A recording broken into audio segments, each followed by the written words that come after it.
Hi, it's Pastor Andy in our Wednesday video this week, our last daily video for this week. I realize that the message of Romans 13, 1 through 7 isn't necessarily a popular message, at least as I presented it this week. As I mentioned on Sunday, I really struggle to understand the American Revolution in light of this. And I've studied more about the American Revolution probably than anything in my life, except for my wife. I guess I've studied her, but the Bible and baseball, I think those are probably the three things that might top my study of the Revolution.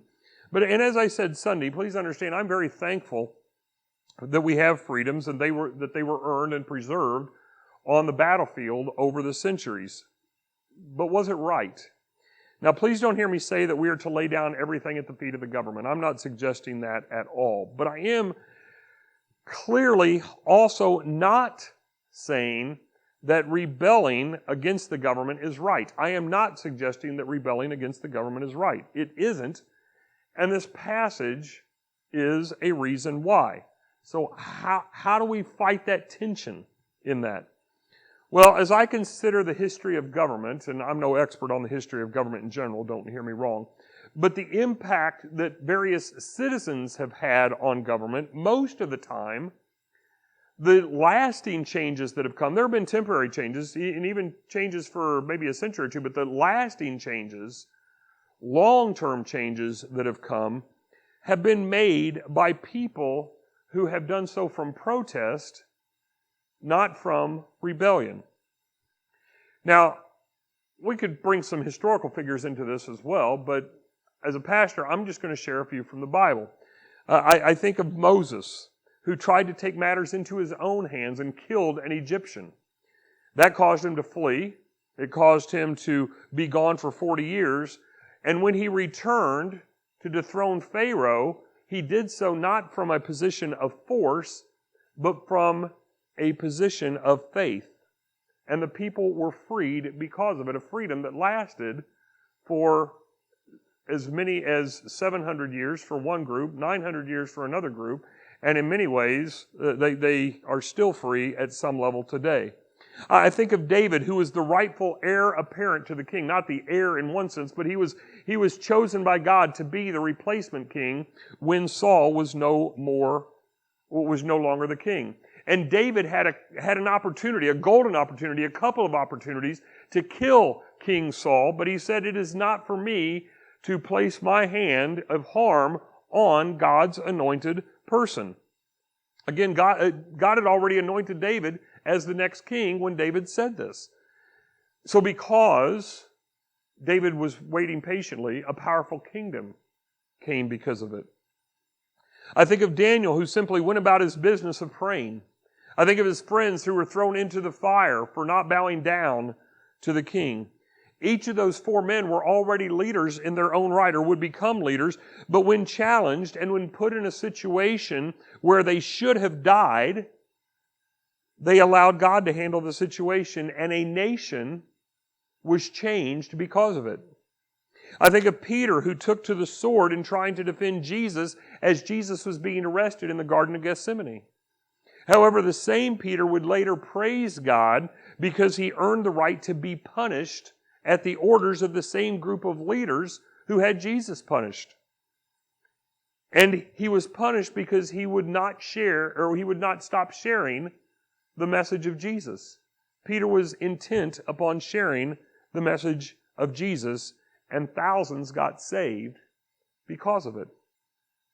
I think about Jesus, who stood before the Roman governor knowing that he could be freed in a moment by giving in or by calling out to God. But Jesus chose to stand and challenge Pilate by saying that Pilate had no authority except the authority that God had given him. When accused, Jesus otherwise did not open his mouth through the entire process. He took our shame, he took our agony, and the world was changed because of it.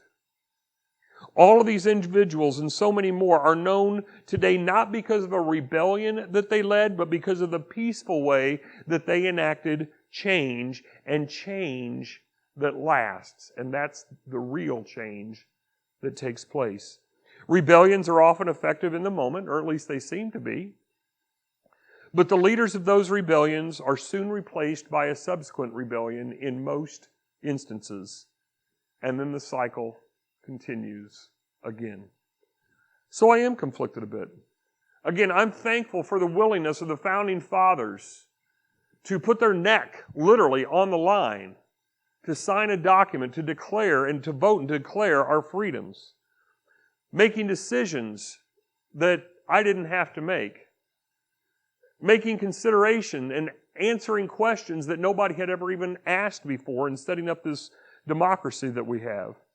I am thankful for the sacrifices that men and women have made throughout the history of our nation to bring and to preserve our freedom and independence.